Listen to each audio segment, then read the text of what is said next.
Welcome to the Hollywood Outsider, an award-winning weekly entertainment podcast. On this episode, it is our annual Summer Entertainment Awards, where we discuss the best we saw in film and television over this past summer. And then after our awards, we discuss Marvel Cinematic Universe's latest entry, Shang-Chi and The Legend of the Ten Rings. Let's get on with the show. My name is Aaron Peterson, and I'll be your host. If you want to skip the awards and just get to Shang-Chi, feel free to check the timestamps in the show notes. But before I introduce my co-hosts, I do want to make one quick aside.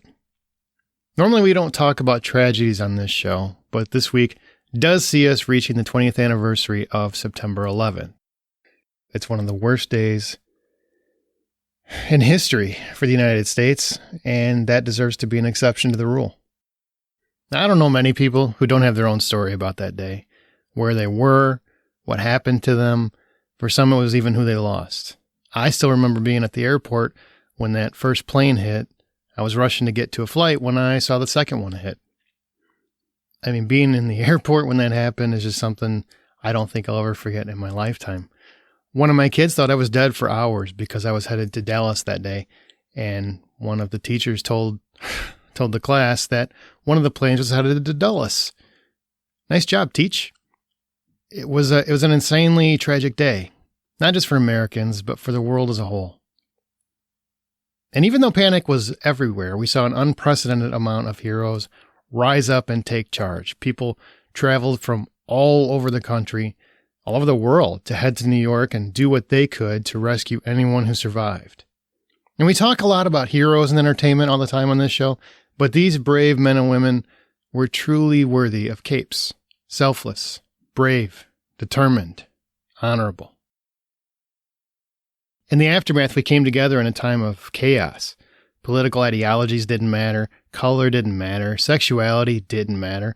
All that mattered was that we were all being attacked, and we were all going to work together for the betterment of all Americans.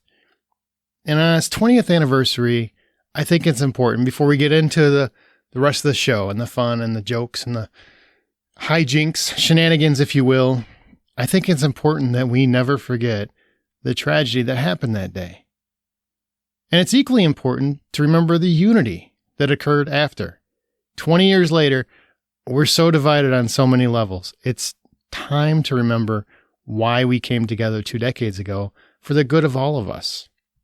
Because despite our differences, whatever they may be, we were still a nation of one people, and still are. I just hope we never forget that unity as well. Now with that, I will get off my personal soapbox and get back into the Hollywood Outsider podcast. Again, I am your host, Aaron Peterson, and joining me today are my fellow hosts, Amanda Sink. Hello, hello! I am here. And Troy Heinrichs. Meteorological fall has arrived. Pumpkin spice latte for everyone. Oh my God. Are you really excited? I got one. Cold brew. You're I'm not going to lie. Such a Starbucks girl. No, I just pick them up for all my girlfriends. That's all. Don't hate the play. I hate the game. Hate the game. Exactly right. I had a pumpkin cream cold brew as soon as it came out, and I'm going to tell you, it was delicious. If I drank coffee, I would be there with you, but I do not. Coffee? If they came out with a pumpkin spice tea, then it would be fine. He said coffee. Does that mean it's free? Is that what that means? Like, I don't pay for it? That's what the girlfriends think every time I pick them up for them. Apparently. How many girlfriends do you have? I feel like we need to explain the description. Literally of zero. girlfriends. Whenever Whenever people start with this, they have zero, Amanda. That's people trying hard to have game. I hate you, Aaron. It's true, though. So this is the end of summer. Like, it's over. It almost seemed like you were going to say this is the end of the podcast. Yeah, it's that too. It's like, what? Bye, bitches. No, it's the end of summer. Summer's over. By the way, we've done this in the past. We go from May 1st to Labor Day weekend. That's what we're counting as summer when it comes to entertainment. Unless the Avengers comes out on April 30th, and then we include it. But Well, we took a vote that year. You know, what are you going to do? But Marvel ruined this. So if you don't like it, if you think it starts in June 21st, well, no, not anymore. Marvel ruined that. That's just the way it goes. So it's officially goes to Labor Day from May 1st to Labor Day. Do you guys feel like we had a real summer this year? Or does it feel like, I mean, obviously we have the COVID thing, but it still didn't feel like a real summer. It felt like a summer to me. Did it? yeah, you mean box office wise or just all around? I don't know. I just feel like this is 2 years in a row where I felt like summer didn't feel like summer. It just felt like a few months with some heat. I mean, it was really hot, first of all, in the Chicagoland area this summer. And I did go to the pool once, and I went to the beach once, and I went to a couple outdoor concerts during the 4th of July period. Well, it feels a little summery. I went to the movies. So, yeah, it felt like summer to me. Yeah, it sounds like Aaron just needed to get outside. Maybe my life just sucks. It's really what 1,000 miles on my bicycle. So, yeah. Did you really go? Summer? Whoa. Hang on, back up. You went 1,000 miles on your bicycle? Yeah, from the time I got my bicycle on Memorial Day weekend until September 1st, I went 1,000 miles. That's cool. Does your bum hurt?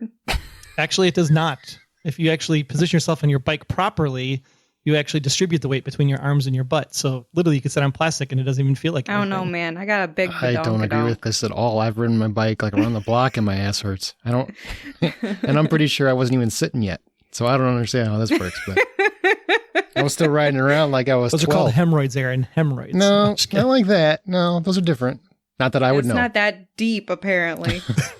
I've got a pretty substantial derriere, and I even have those like shorts that have the pads in them, so it looks like you have like a smoking ass, like you've got like the Rock's ass when you're wearing them. And even that, my ass still hurts after about an hour. Yeah. I'm doing it He must wrong. have some expensive support for his buttocks. And for when I watch movies, because movies seem to be like all over 2 hours now. So you have to have that extended support for sitting through the 3-hour picture. Do you wear your bike shorts with the pads to the theater? Because that would be kind of awesome. Anytime it's a Marvel movie, I would. That's kind of awesome. God, you got some great ass right there. I thought he meant he was bicycling and watching a movie like on his bicycle. I can picture that. Outside, and I was like, oh, don't tell Aaron this. He is so accident prone. He's going to try it one day. I would die. And he's going to die from trying. I would die.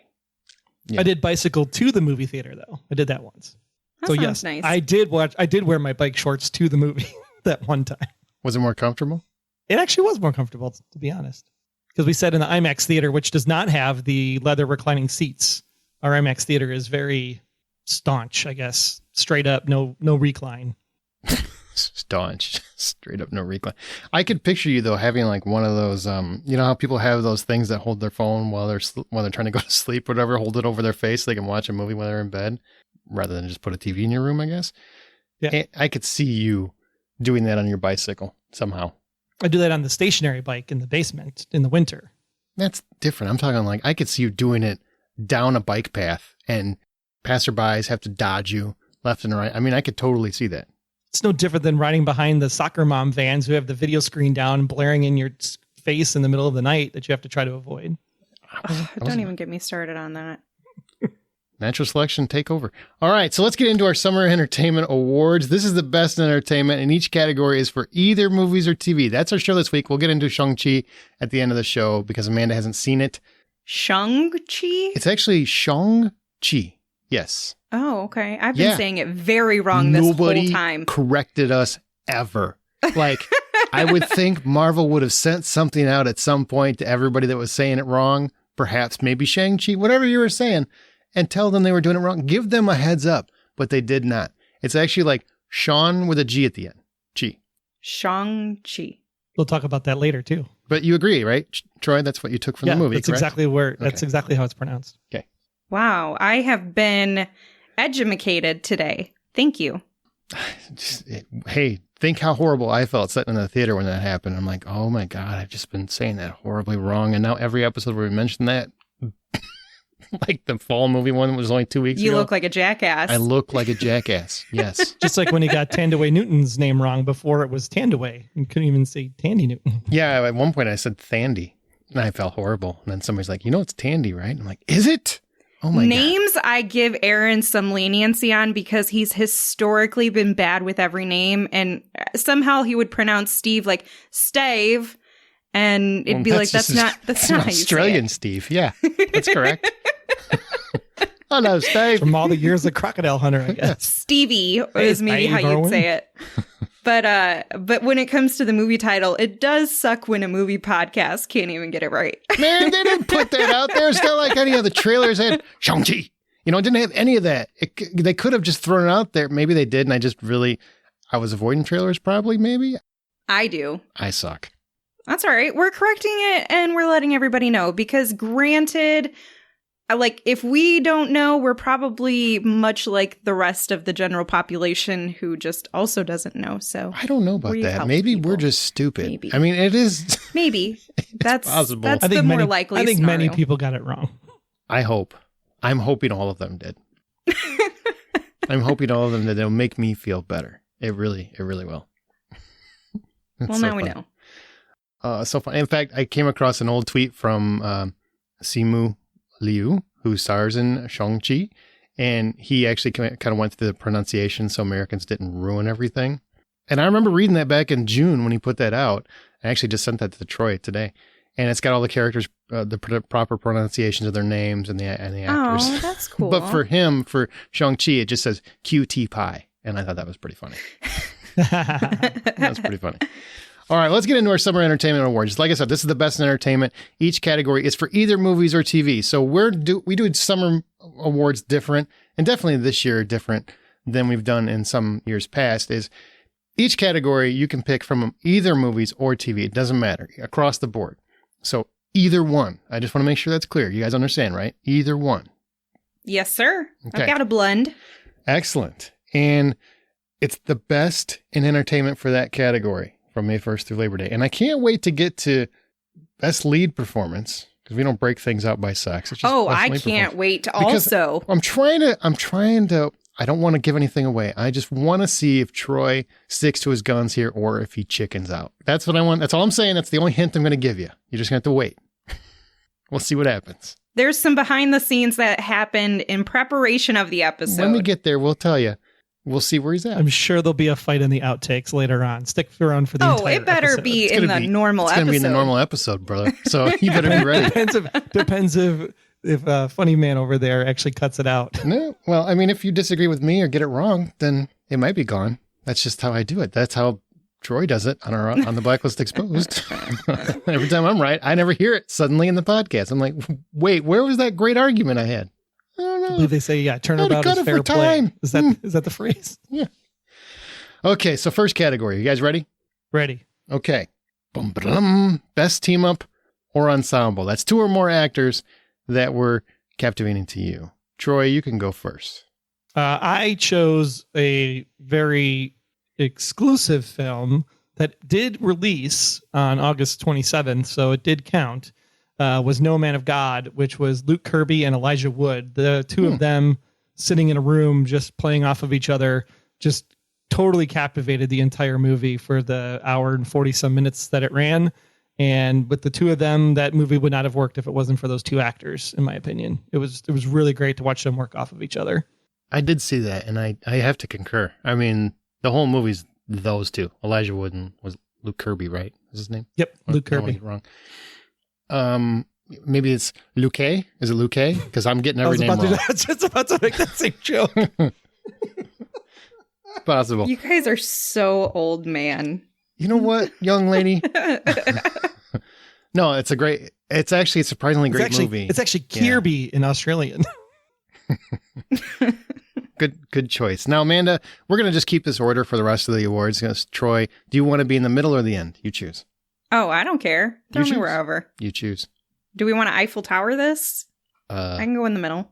Okay. That, I don't understand. That would make sense. A for Amanda in the middle. And we just lean you don't know side. what Eiffel Towering is? I don't know. This will be in the outtakes later.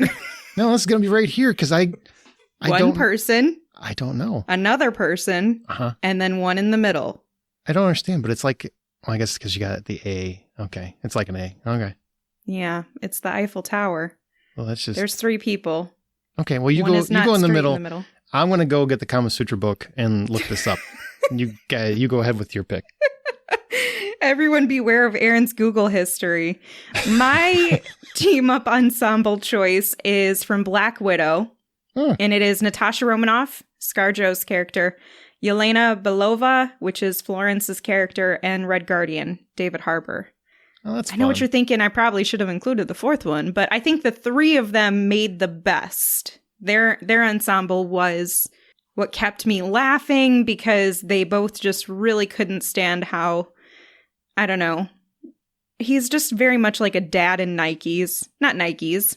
What are those? Crocs and socks. Well, that too. But I was thinking more like New Balance with a little bit Stride of right. Yeah, a little bit of like greenery on the bottom from lawn mowing, and then some jorts. Yeah. Oh God, the jorts. Oh, The jorts. Jesus. It's a little oversized jorts. Jesus. Or the Zumpas, which apparently are back in style.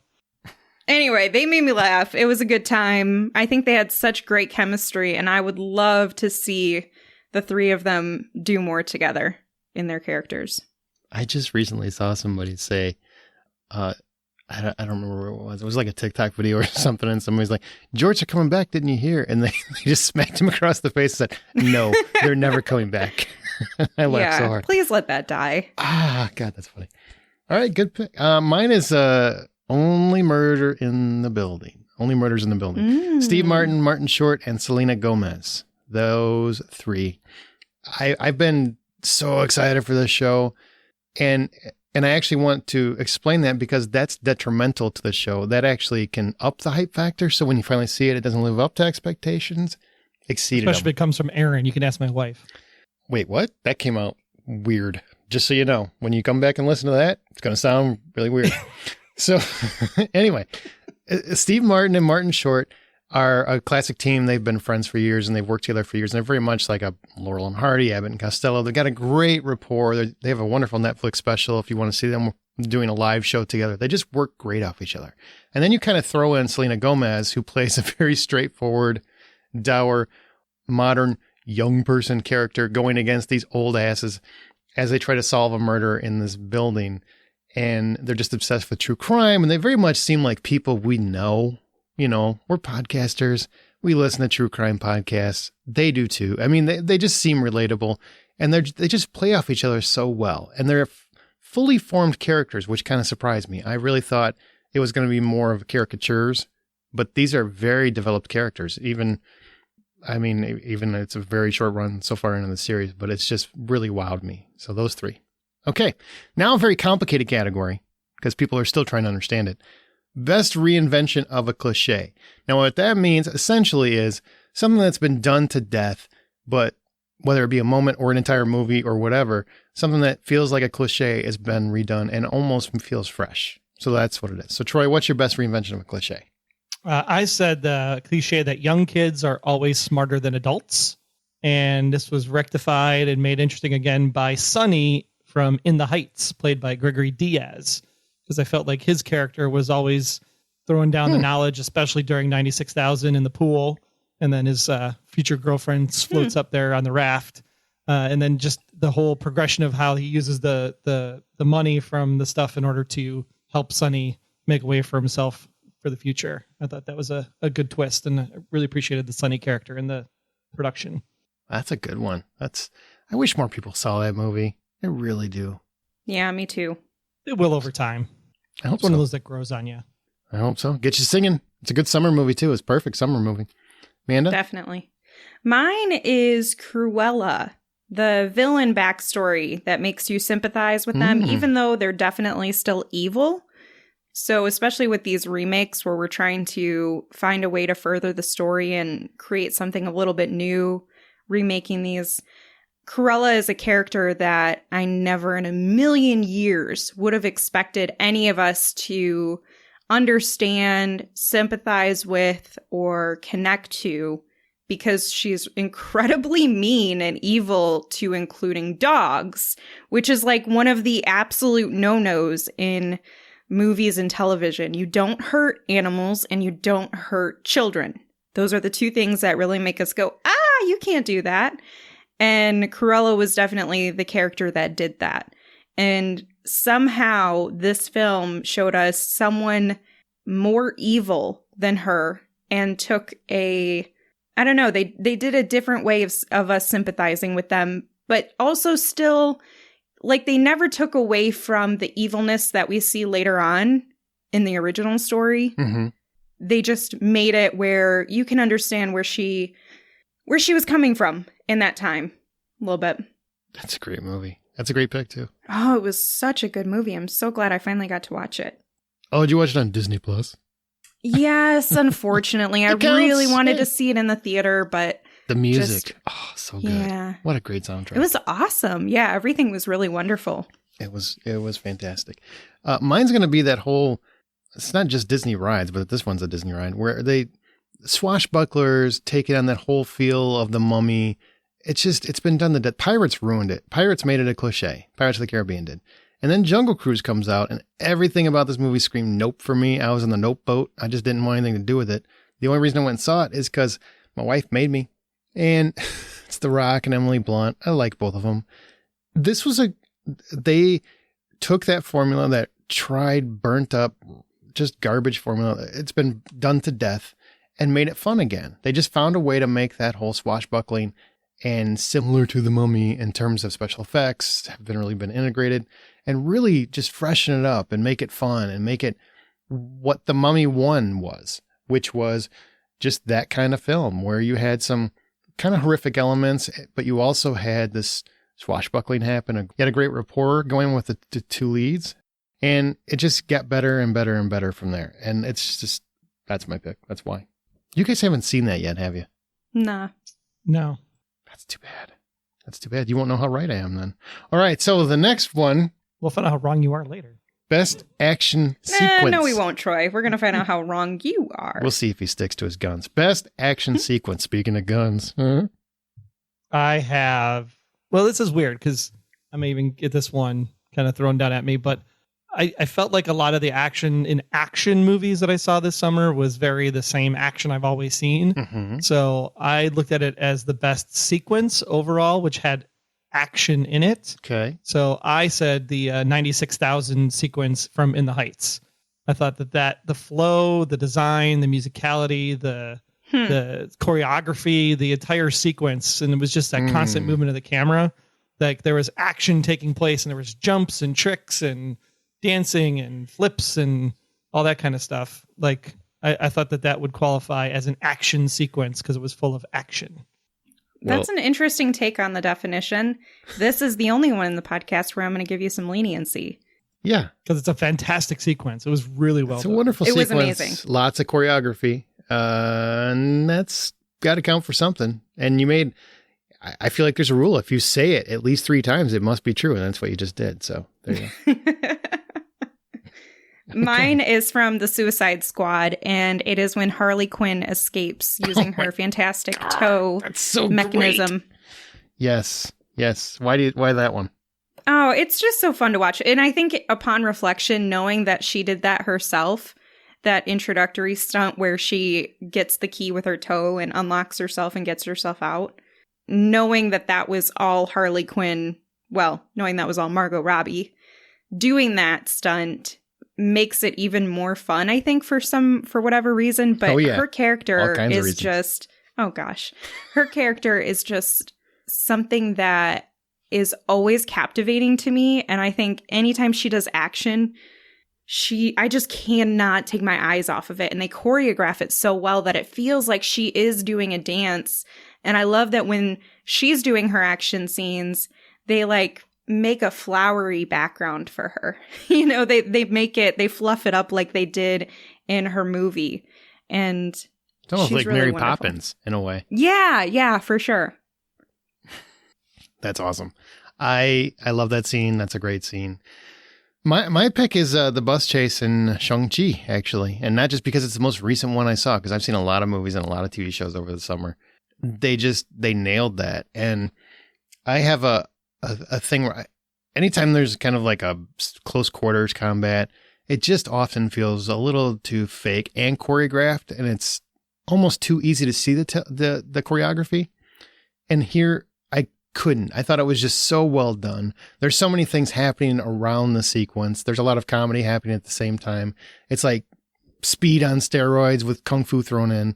It was a wonderfully shot sequence that has you on the edge of your seat the whole time, and kind of blew me away. I was actually surprised because I've seen it in the trailer like 50 times. I'm like, all right, I've already seen this scene, but it was just perfectly executed.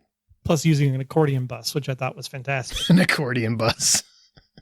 Yeah, back and forth. That's true. I cannot wait to see this movie. I unfortunately didn't get a chance to see it. but I've heard so many wonderful reviews of it. So I'm getting hyped up even more knowing that it made one of the awards so soon after seeing it. Oh, man. It's really good. I was actually surprised how much Troy, he was raving about it walking out. And Troy doesn't do that about many movies, so that was something. All right, most ridiculous moment. Oh, man, this one's easy. Okay. Right? The Fast 9 cars.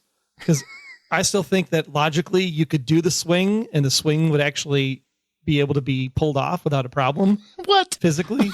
What? They would literally have to drive and hit that thing, and they'd have to know that it's going to attach under the car, and that there's no way that works in your mind. No, wait, it's your mind. Physically, it could be possible, but No. there is no way in hell that the rope bridge drops into the canyon with the cars still on the rope bridge, and yet the cars seem to not only levitate, but defy gravity to make it up the last 10 feet to jump onto the thing. Like, that was just completely unbelievable and ridiculous. So that was your most ridiculous moment. Yes. Okay. I mean, the film as a whole is pretty ridiculous, but we did have a very in-depth explanation of how so many things in that movie were possible by a Mr. Troy Heinrichs with science and facts and such. It's like he was on their payroll. I know, right? Yeah, like Vin called and he's like, "You want to be family?" Mine I chose from Gunpowder Milkshake, which premiered on Netflix. And while I was not the biggest fan of the movie as a whole, there were many parts that I did enjoy. And this moment was just absolutely ludicrous. It's when Karen Gillan's arms are completely numb and she attaches her weapons to them and savagely murders an entire room of bad guys by literally flailing her body around and spinning in a chair. I loved it. And I think it's kind of magnificent that something that ridiculous did work and was entertaining. And because Karen Gillan, I kind of bought that this could somehow happen. Really? I mean, I kept, because she didn't have use of her arms or hands, and I'm like, so how is she pulling the trigger on just by flapping her hands a little bit? I mean, I never understood, but I didn't care. I just it's a really cool scene. Yeah, you kind of take some of it away. You know, you take your brain a little bit out of it. I just threw it down the hallway. It's so ridiculous. But yeah, it's amazing what she gets done. So she massacred a whole hallway. Mm-hmm. It's great. That's my girl. Woman power, right? That's something. Woo! And speaking of ludicrous, my choice is the Fiero space travel. Uh-huh. Because I don't care how many ways Troy wants to explain it, that Fiero would have burnt up to it just would have singed. And they would be dead. And we'd all be better for it, I think, at this point. We've all wanted them to go to space. I was kind of hoping they would just skirt the edges of it and come back down, but no, they went full on astronauts. And that was, I've loved all of these movies. And it's the only scene in all the movies where I had to stop and go, wait, this has got to be the line, right? The line where you just go, no, this has got to be the line. I'm officially at the line where I'm like, just stop it. You're going too far. And that's what that line was. But they had candy. It still technically works. It doesn't technically work. It's a Pontiac Fiero. There's no world that works. I mean, you can make some of it work scientifically, launching off a plane, being that high up, it gets you in orbit. But they're basically driving around. They bust through a satellite. The satellite explodes, and they just keep on cruising, man. They're fine. They're still all good. And they're, what are they in their aqua suits? I don't They have duct tape trying to keep their suits together, and they don't even meet the duct tape all the way around. Yeah, there you go. Come on. They would just be dead. I mean, how much more was the Apollo capsule when we first went up into space? Not much different. It was more than a Pontiac Fiero. I know that. Computer sure wasn't. I'm pretty sure they had better than duct tape also. Decades of engineering, genius engineering, did not go into the Pontiac Fiero. I can tell you that much because I've driven one. No. Maybe that was the intent. It was never supposed to be a car to begin with. It was always meant to be a space shuttle. You're right. Who knew? Jesus Christ. All right. Only the people who did Fast and the Furious 9, Aaron. That's all. Exactly. I wish they would get back to just heists. That's when it was cool as hell. I think they're just trying Fast to try too Five hard. all day long. Yeah, let's get back to that, man. All right, most hilarious moment, the funniest moment, basically, all summer. Oh, this has to be when Florence Pugh in Black Widow, when she falls in from the ceiling and she infiltrates the compound and she does the move, as they call it. When The she, like, puts pose? her hand on the floor, and the pose.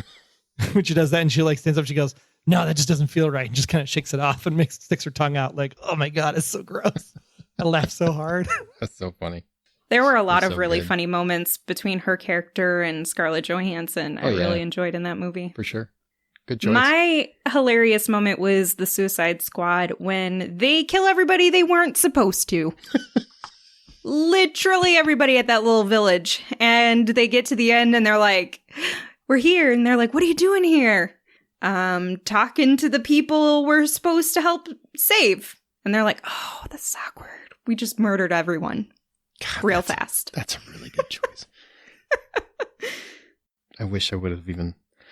I thought of so many other ones that were really funny, but that's a perfect moment. And I love how, was it Bloodsport and Peacemaker have their kill off?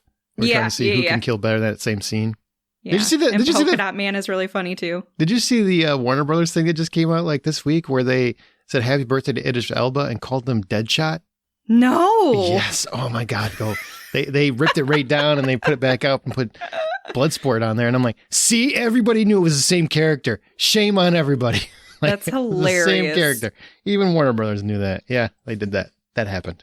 Google it. Yeah, good pick, Amanda. My most hilarious moment, unfortunately, a lot of people haven't seen this movie, which is sad. It's great.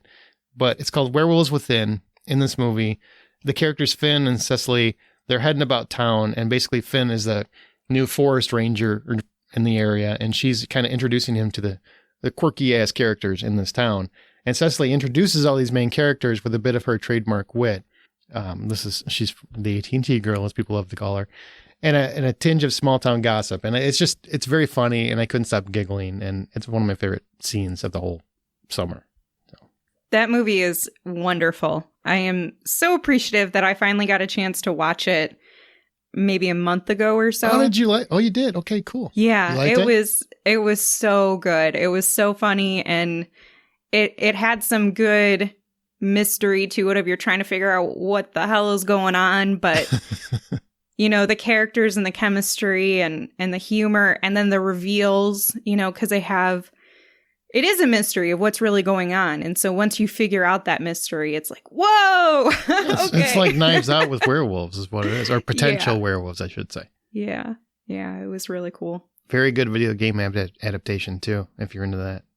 Because that was a video game, Werewolves Did anyone Within. really care about the video game? That was Nope. kind of my question at this Nope. point, because I Nope. literally never heard of it. But other gamers have been like, "Oh, it's a video game adaptation." I'm like, cool, man. I don't know anybody that played it, but Right. cool for you. You've probably never even played it, people. Exactly. Played Wolfenstein. Is that like a cousin? No, No. Totally different. I'm thinking not. totally different. It's not. It's not. Okay, most horrific moment. However you define I it. saw this and I took it as like the one where I like went "Ee," and like closed my eyes and like kind of cringed back in my seat. You're And enjoying Yeah, me it. that too. would have been the fight with Hugh Jackman, hand-to-hand combat in Reminiscence. Mm. There was a part where he uses, I think it was a neon sign, and he takes the neon sign pipe and like stabs the guy with it. And I just kind of was like, ew, that's go gross. It was just like both me and the person I saw the movie with both moved at the same time, like in the same direction in our chairs. Because it was so like, oh, that just happened. It was kind of like one of those John Wick moments where you just go like, damn, that was badass. But Good I don't need deal. to see that again. Good one. That's a good choice. Mine also made me cringe and go, oh my goodness, that just happened. And it is from Fear Street, 1994. Mm-hmm. And is this fresh enough for me to give a reveal? I won't say which character it is, but I will tell you There what you go. moment, of There you course. And one of the characters in the film, their head goes through a bread slicer. Oh God, that's and that's it right. is brutal and awesome. Like wild and also completely grotesque and amazing. Like a bread slicer from like a commercial bakery type Yeah. bread slicer. Like yeah. those huge ones Oh, yeah. that, yes. Yeah. It's Ugh. It is, and the head fantastic. just like slides across, and it just, boop, and then you see the aftermath, and it's like, wow. No. I appreciate all of the creativity that went into this. That would have been more horrific for me if I wouldn't have been giggling the whole time. Like, that's so awesome. Yeah, see, that was the thing is it's like, oh my God, it's terrible. I can't even imagine watching or being the person whose head goes through a bread slicer. But for an audience member, it's also really exhilarating and awesome for horror movie fans. Oh man, that's a cover page for Fangoria right there. Right? That were still a thing. Definitely. It was a great moment. I just want to be like the cast and crew that gets to sit there and watch it go through the bread slicer every take. Yeah. Do they do the same thing? Do they like, oh man, that's awesome. Okay, now my most horrific moment, I am going to preface because I don't want to ruin this for someone that might be wanting to watch the show. So have both of you seen Cruel Summer, the TV show? I know Amanda has. I have. Yeah. Troy? I have not yet. It's on the list. Oh. Okay, you may want to take your headphones off for a second because I don't want to spoil it if you want to watch it. Okay? I'm serious. Take your headphones off. No, you want to take them off. You don't want to hear me because I'm going to spoil something. Well, he's got them off that I don't think he can hear us. Okay. All right. Because he only has one headphone. All right. If you're listening and you haven't seen Cruel Summer, because it's very important, skip ahead 1 minute. I've given you enough chance. Skip ahead 1 minute. Here we go. I'm going to tell you. My most horrific moment in the summer is when we learned for certain that Jeanette Turner knew Kate was in that basement. Oh my God. I was like, what the? I mean, we kind of thought we were past it. We were over this and bam. Oh, she said she didn't see you. She never said she didn't hear. Yeah, that was man. And I got shivers all through. Yeah. One of the most clever twists I've seen in a show in a long while. Yeah, that was Man, great. That was just horrific. You're back. Okay, welcome back. Oh, God. Okay, so if you're... Great choice. Thank you. For everybody that skipped ahead, you didn't hear it, but go watch that show and make sure you stick around to the very, very end. The very, very end. Very, very end. Yes, very end. One season so far? I think it's pretty self-contained, right? I mean, I guess they got renewed, but they finished that story. So you can feel pretty confident that the story's told. And I'm thinking it has to be a different Yeah, and they haven't disclosed anything about the second season in terms of how it's going to relate to this first one. I hope it's not connected. I don't want to... I feel like that story's told. I don't really need It could more. be like an anthology type thing. That'd be great. Great. Different cruel summers. Every year, different cruel summer. All right, so best summer vibe. Moment, a movie, a series, whatever, that just made you feel like this is summer. This made me feel like summer. In the Heights, hands down. I mean, it's 150 degrees. There's a blackout. They got ice cream. They got pools. Yes. They got hydrants going in the streets. I mean, it is 100% summer and just fun and singing and dancing. And you can't beat it. It's just amazing. I'm going to piggyback because that was mine too. Sorry, man, I'm not cutting into your turn, but that's mine too. So why waste time? In the Heights, specifically the 96,000 musical number is probably my favorite part. But that whole movie just makes me feel like summer. Yeah, that's an excellent choice. I went with one that historically helps amp me up for the summer because it's a movie that I see every summer from the franchise. The new one comes out. It feels like every summer. And that's Fast and the Furious. And it's one of those where you get a bunch of friends together. You go maybe see like a late showing when they used to do midnight showings or something with a big group of people because it's summer and you can. And maybe now you go to the 9 o'clock because you're old. But you just get a bunch of people together. Everybody leaves there like racing, which is only something around here in the Midwest you can do when it's summertime because otherwise you spin out into a snowbank. So that's the kind of movie that reminds me of summer. It makes me want to eat a bunch of popcorn. It just feels like an awesome blockbuster film. Great choice. Not like in the Shade Throne on the old combat. I'm just letting you know we would not go to a 9 o'clock because that's late. Because you're not done by 11:30 or something. Man, I know. Old people go at 7, maybe even 5. I like 6 right o'clock after dinner. showings. 4:30 right after dinner. 6 is a good number. I'm with you. Technically, most of the movies were released in the month of April, though, just for the record. But it hypes me up for summer. It makes me feel like summer.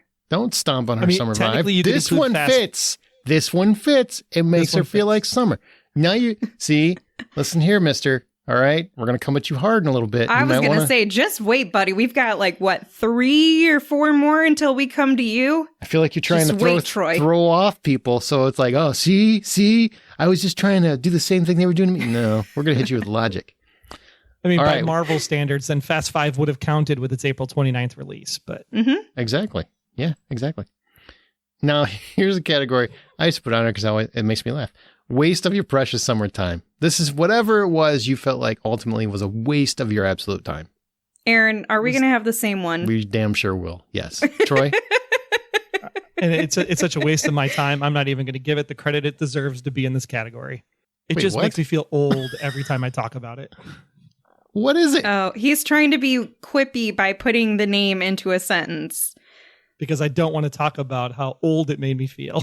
Oh, shit. I'm so Get old it? I didn't get the joke. But now I think I'm old enough to understand, and I'm old enough to realize exactly what you mean and why age matters to you. It sure Old guy. does. It sure does. At 2 hours, I could have been running another 1,000 miles or something. Good choice. What a waste of your night, your M night. Oh, and 2 hours on the review to write afterwards, and yes, Yeah, and you wanted to. I did. I think bad I reviews did. are actually easy to write, though. It just comes flowing out. Well, Okay, Aaron, man. do you want to give ours away? Because this is one we kind of saw together, I guess? Question mark. Yeah, Were you I in the mean, same theater and didn't know you were there together? kind of. It's similar times, but to be fair, I walked out. I didn't actually go to the very end of this thing, which Mhm. never Shut up. happens. So I think it's I don't remember this. yeah. I walked out, and I think there's probably only 20 minutes left, and I just said bleep bleep bleep bleep bleep this movie and walked out. I said I'm done. I'm absolutely done. Now, Amanda, you saw the whole thing, so I think you should announce it. Yeah, it's still a shit movie, but there are a lot of people who love it. Oh yeah. And that is The Green Knight. Blah. Yeah. This one was actually a movie I was really looking forward to. And I thought this was going to be a great twist on this traditional story. And I was curious on how they were going to make it work because it's so weird. But there were so many things that made me go, I would rather be doing just about anything right now, including walking on Legos while I get paper cuts on my fingers. Wow. So, yeah. What? Really not a great experience. I was just waiting to get out of there. Visually, it was a great movie. You know, it looked nice. Beautifully shot. Beautifully shot. Yes, but Dev Patel is fantastic. Like, great performance. Awful movie. I'm still trying to figure out, I guess I can't say it. Not that it matters because it's completely irrelevant to the film. No idea why I was there. But I'm still trying to figure some things out. Like, you guys did that. You made that choice. I know what you're talking about. And I wasn't even there for that scene. I had left before that, right? You're talking about where Yes. there's fluids involved? Yes. That scene? Okay. Yep. Yeah. well, there is that scene, but there's also weird, tall ghost people that you never see, hear, or make reference to again. It's just Because 20 seconds of this, and then we move on like it never happened. I feel like there's a lot of the It's movie. because you had to be high to see them when they show up later in the movie. How high do you need to be? I was going to say, I don't think we have that much cannabis in the state of Illinois left to get that high. Oh my God. I'd love to speak more about it. And I know a lot of people are they're raving about it and raging at us. I'm glad you enjoyed it. I haven't been that unhappy in a movie in a very long time. Like, I was just pissed off most of the movie. I'm just like, You this don't is so walk out pretentious. on anything. I never walk out on a movie. It's probably happened. I could count on one hand in my whole life, my whole old life, how many times I've walked out on a movie. And it was almost over. I knew it was almost over, but I felt time moving. And simultaneously I did. standing still. I actually felt different time zones. I don't know what was happening, but I You were experiencing the felt it. multiverse. Oh my in God. your I was waiting for timeline. Scarlet Witch to come in and just kill me already. Just end it. End it. and I finally had to I just am so glad I pulled Stillwater that weekend. Yeah. Oh my God. That was such a much better movie. Wow. Just wow. Okay. Let's go more positive categories because there's still got a lot of cool ones left. Best property you want to see become a franchise or a continued series. Best property you want to see become a franchise or a continued series. Either one. This would definitely have to go to The Protege with Maggie Q. Really? I just saw that. Yeah, that was pretty good. I mean, it very much like feels John Wick-ish in a lot of ways, that I'm hoping that there's a crossover between this and John Wick, and they are in the same universe because I think it's by some of the same people. So it definitely feels like it could be either multiple movies or even brought into the TV show, or maybe kind of have a combination of both. But it's definitely got the setup and capability for something more. Maggie Q is one of those actresses that's been around. I remember seeing Live Free or Die Hard. I think that was the one she was in. They have Timothy Elephant. And I remember watching that movie going, she's going to be a huge star. And then she never was. And I always thought she should have been. And then this movie felt like, okay, we're giving her a chance, but it was in just the advertising. The advertising made it seem pretty by the numbers. And I guess in some ways it kind of was, but it's so much fun. And she is great. Like, she is just great in these roles. Yeah, she's made and built to play these parts. Yeah, definitely. Even when she's done it in small TV properties that she's been in as well. Yeah, very talented. She made that entire movie work.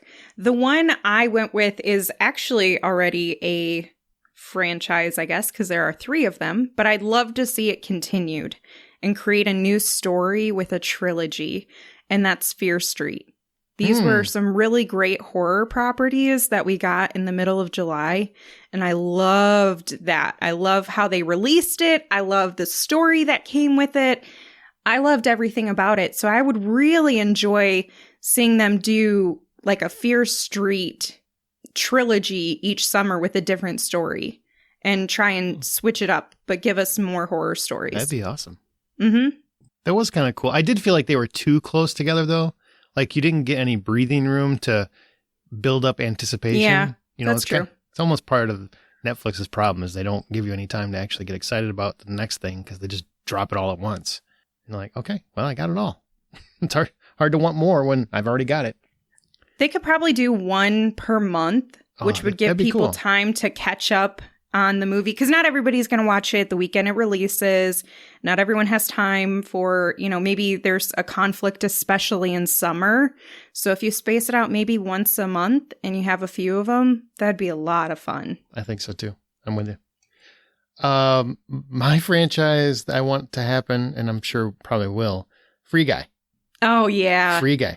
And I love Ryan Reynolds. I love Jodie Comer. I think more. I don't know if that's possible, but I might be close to that. Like, it's she's wonderful. So great. They were wonderful together, and I just really love that movie. And I was pleasantly surprised by how much fun it was.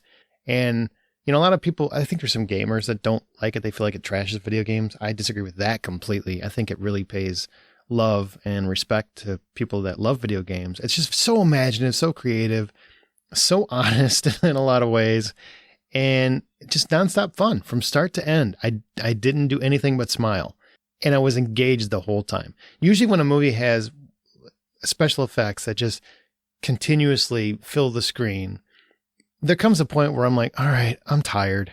Like, all I see is stuff. Like, I'm not getting anything out of it. It's just stuff. And it felt like all the stuff that they were adding was really, it's kind of like when you're playing a game where you're watching Marvel and you get Easter eggs and stuff and you just, oh, I get that. Oh, I get that. It's like that. And that's fun. And that's what this was. This was fun. I think you can go back and watch this movie numerous times and you're going to see other stuff that you'd never even thought about the first time. I can't wait to watch it again. Oh man, so good. All right. Now we're on to the acting categories. There's only 3. Calm down. Number 1, best villain. Who was your best villain, Troy? This will be a surprise, I think. I picked Matt Damon in Stillwater because he is his own worst enemy in this film. I like that. Continue. Yeah, he basically goes through the entire movie trying to do everything he possibly can to save his daughter from prison in a foreign country. And the more he tries to help, the worse it actually gets, to the point where he actually, I guess, pseudo falls in love with a new family because his family that he originally had is completely broken. Mhm. And because of the choices he makes, not only did he lose his old family, but he also loses the new family and literally ends up with practically nothing by the end of the movie. So he does have some realizations and does grow as a character, but Spoiler at the end of the day, alert. he was a villain. He was the villain. Yeah, too late. That's good. I like that. That's a well thought out, Troy. Good job. I give you an Mine applause. Go is- outside the box sometimes, you know. Yeah, I give you an lot. applause, but we know what's coming, and that nobody Yep. else does, and it's just I gotta hold it. Amanda. Mine is from Cruella, and it's the Baroness, Emma Thompson. Mm. I Good pick. really did not expect there to be a character, again, that exceeded Cruella's evilness. And Emma Thompson is, I mean, we all know she's amazing. She's an incredible actress. And her in this just really, it's just like a piece of who she is to be this terrible. Honestly. It's true. And once you find out, you know, all of the details, and I will not spoil it for anyone, you're just like, how could you be such a terrible human being? Like, you're just, not only is she awful, she's also just rude. She doesn't even pretend to be polite in many ways. So, yeah, she was amazing as that villain. She was so awful, almost over the top. Was it Miranda from Devil Wears Prada? Is Yeah. that Meryl yeah, Streep's yeah. character? Yeah, very, very much like an amplified Miranda. That's a great analogy. Yeah.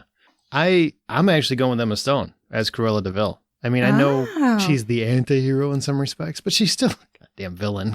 Come on. I mean, it's basically like two villains, and she's the one you like more because she's more charismatic and fun. Mm-hmm. But she does some pretty awful things too in the movie. She And does, yeah. You know who she's going to become. I just freaking crazily loved Emma Stone's performance. That was probably the one movie of the entire summer I was skeptical about. Even though I love Emma Stone, I'm like, why would you do this? Why would you go to the well of Cruella de Vil? We've had like 47 movies on her. Why? And TV shows, and I mean, just been done to death. You're not going to breathe any new life into this. And she did. Like, she made me think Glenn Close was over the top. She made me basically Yep. forget about Glenn Close's performance because she Mhm. made that character so real and lived in and fun and awful and fun. So, yeah, definitely Emma Stone for me. So Yeah, basically, that's a that movie has the wonderful two choice. best villainesses in the entire summer. Okay, And it's free now on Disney Plus, so you don't even have to pay for it. there you go. Go check that out. And you're getting a sequel. She worked out a sequel deal. Thanks, Scarlett.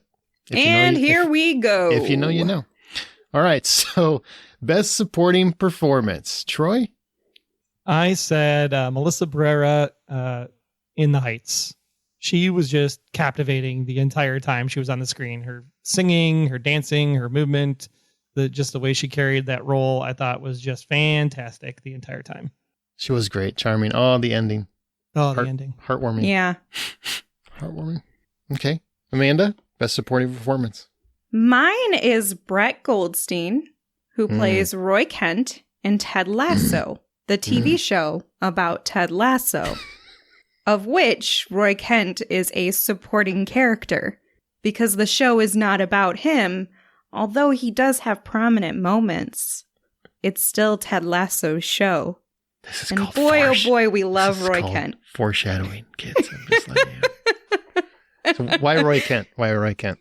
There was an episode recently about the jerks that we love, the most unlikable, lovable characters. Mhm. And he is the epitome of that. He is just somebody that you would probably instinctively fear would be rude to you and anticipate that happening, but also at the same time might kind of deep inside love it because that might be your person. But inside, he is such a sweet and gentle man. And as his characters evolved in the season of Ted Lasso as a supporting character, I've really grown to want to root for him even more. You know, he starts off as somebody where he's like, God, man, do you have any like chill in your body? And no, he does not in season 1. And he's evolved and he's grown like many characters do in a TV show. So I really, really love him. Yeah, I have to concur. My pick for Best Supporting Actor is Best Supporting Emmy nominee Brett Goldstein from the TV show Ted Lasso, which is where he's a supporting character and elected himself to be a supporting character. Yes, and he submitted himself as a supporting actor. And the show stars Jason Sudeikis because he's actually Ted Lasso. But right. The show who is it about again? I think it's Ted Lasso, right? Oh, yeah. Sometimes Led Tasso, I think. But oftentimes Ted Lasso. And he is a character who usually the best supporting characters are the ones that people start talking about and they love. Think Doogie Howser on How I Met Your Mother and stuff like that. I mean, I know he has a real name, but let's just call him Doogie Howser.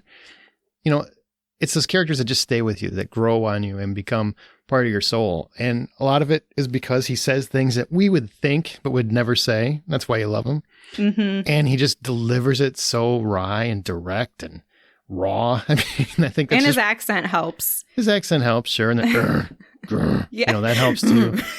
You know, I mean, and also what I think is important is how he shows what a wonderful partner should be, in terms of he has a surprisingly wonderful relationship with his girlfriend, a surprisingly warm relationship. He actually listens to her when he screws up and he's paying attention and he's trying to grow from it. It's like he's a real person who's trying to do real life things. Right. And he's supporting the wonderful Ted Lasso the whole time. You know, I'd like to also mention as an honorable mention, another supporting character who gets a lot of time. No, we're not doing honorable mention. No. Come on, it's helping me. Okay. Well, no, there's no honorable mentions, but if it's funny, I'll let it go. It's funny. Well, Rebecca, the show, even from season 1, has seemed to revolve around her because it's her team. She's a lead. Yeah, she is. But she's not. But she's a supporting. But she is. So let's move into leading category, because that was just a cheap way for you to get an honorable mention. I don't appreciate that. No, I was trying to make another jab at pumpkin spice. Your jab point failed. Yeah, failed it miserably. It did. Just like her love life, because she can't even do banter properly. Don't come at her. I don't think she did it improper. I'm rooting for that relationship now. I'm not going to spoil anything, but I'm kind of rooting for that. I think that's great. It's all about meaningful connection, not just numbers and looks and everything else. It's all about meaningful connection. They connect. I'm looking forward to it. Best support lead performance in a TV show. Troy, who do you got? So this person was submitted for their work in season 1 as the best supporting character in a TV show and got nominated for an Emmy for season 1 as a supporting character. And in season 2, 6 of 7 episodes that have aired have all been focused primarily on this one character, making him the protagonist of season 2. Therefore, he is a lead because he's the protagonist, because it's really his story we're following for the most part of the season. And that is one Brett Goldstein as Roy Kent in the TV show Ted Lasso, who has not had a lot of focus this particular season. What show are you watching exactly? I'm watching the Roy Kent. Do you just fast forward to the Roy Kent parts? Is that what you do? I mean, I get it. If you watch Twitter, if you watch Instagram, if you watch I'm not Facebook, watching Twitter or Instagram. TikTok, I'm watching Ted Lasso. the goddamn show called Ted Lasso. I don't care what Twitter says. I realize that they often love supporting characters. It's called Ted Lasso. I'm watching that show every single week, and I have yet to think it's not about Ted Lasso. Yeah, but Ted Lasso season 1 was about Ted Lasso and his move to the UK and why Roy Kent was a very prominent part of season 1, just as prominent, different kind. Yes, he was. Not like season 2. Absolutely. He was this aging player, and he was coming into his own, and da-da-da-da. As understanding that it was time for him to get out of the game, all that jive, and helping him nurture, what's his name? I can't remember his name. Jamie. Thank you, Jamie. Jamie Tart. Jamie Tart. Jamie Tart. And then this season, it's about him realizing, finding his place in the world and his relationship with Juno Temple. I'd like to interject here and also add that while we do get a lot of focus on Roy Kent and his relationships and Keeley, we get almost as much screen time with Keeley as we do Roy Kent half the time because of their relationship, and they're often together. We also need Roy's story to have the impact on Ted Lasso, which is what supporting characters do. They interact with our main cast and they help further their stories. And if we didn't have this focus on Roy Kent in this season, we wouldn't have the direction for Ted's character that we're getting now. And I'm trying to avoid any spoilers for anybody who's not caught up on the season. No, I disagree with that 100%. I would concede it's an ensemble show, but Ted Lasso's the lead. And if he's not the lead, then there isn't the lead. So no matter what, he's still a supporting character because it's very much an ensemble show. And Ted Lasso is still the headliner. Like, that's the one people try to be. They try to impersonate constantly. Like, so that gets traction on Twitter. Does that mean it's not true? I don't understand what the Twitter thing is an argument when I'm watching the goddamn show. I'm just saying the fans are saying, like, I'm watching Ted Lasso season 2 because of Roy Kent. No, they're I'm not watching Ted Lasso season 2 because of Ted Lasso. Troy is saying that, and maybe you've got some Twitter fans that are saying that, but I'm watching Ted Lasso because I like season 1, and this is good too. That's what's happening. @Buy Popcorn is the Twitter handle. You can find the Facebook group over on Facebook. Go to the Hollywood Outsider. You guys can tell us what you think. Should Brett Goldstein be in the lead performance awards for this season? I think so. Because here's the one point. Amanda was saying that technically that, Ted Lasso's character is being like molded and shaped by Roy Kent this season. Not molded and shaped. I don't think he's done a damn thing to help Ted Lasso's. Ted's got his own problems and he's going to the therapist in order to get that taken care of. Oh, so you do concede that there's some Ted Lasso stuff going on in Ted Lasso then, right? There was like 2 minutes at the end of one episode and one episode where it was Ted focused this season. The entire show is about how his leadership and guidance is shaping their lives. Their whole team and everybody under his lineage. Yeah, but also how he is struggling with it. That's why he sought out Roy Kent to help coach the team, and why he also left the field with his team hanging in the balance, and another coach had to step up and take over that moment. So really, he's kind of. But it's also, you've got a whole bunch of stuff about Ned. You got a whole bunch of stuff about Rebecca. There's a whole. It's an ensemble at best, but Ted Lasso is the top of the pack, sir. Sure. You got listeners. You go ahead and weigh in on this, but I'm just saying. And no point, as much as I love that character, at no point do I consider him the lead of that show. He's here. He's there. He's ever bleeping where. Roy Kent. Lead performance 2021. No. Lead supporting. Maybe. Close rant. No, Close actually, rant. Literally in 2021, he's up for an Emmy for Best Supporting Actor. For his work in season 1. But he still acknowledges he'll be submitting himself next year for Best Supporting Character because he knows he is Best Supporting Character. He's not up for Best Actor. Maybe he's saying that because he can't give away what's going to happen in episode 10 yet. Oh, sure. It's gonna turn into Roy Kentso. I'd watch it. Jesus. Oh my God. It's an entire season of him and his niece. Amanda, who do you got? Heartbeat. Who do you got for Best Lead Performance? Oh, I kind of forgot that I hadn't given anything for this because we've been talking about it for so long. My lead performance goes to Anthony Ramos for his portrayal of Usnavi in The Heights. Wonderful pick. Good pick. I loved him, and he's so charismatic, and I think we all kind of really jumped on board for him if you weren't already. When he did Hamilton, he was still somehow the standout for us, and he completely shined in this film. I loved it, and I loved him. Yeah, I Beautiful absolutely voice. love his work in that film, and hope to see him in a lot of other things. He almost was my winner, really. And in my heart, he's still there. It's very close. But since you threw him out there, I don't have to throw him out. I try to find a way to get an honorable mention in there.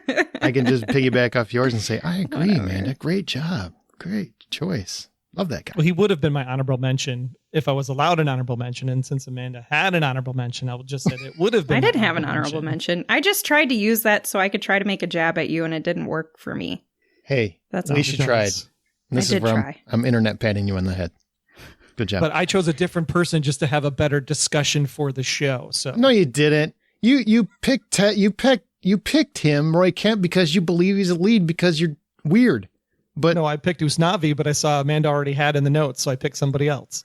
Well, then that sounds like it's a you problem. But you still tried to make a case for Roy Kent. I don't want to hear that nonsense. It's just nonsense. So my pick, which surprised me, is Brooklyn Prince for the TV show Home Before Dark. She's like a 9 or 10-year-old kid.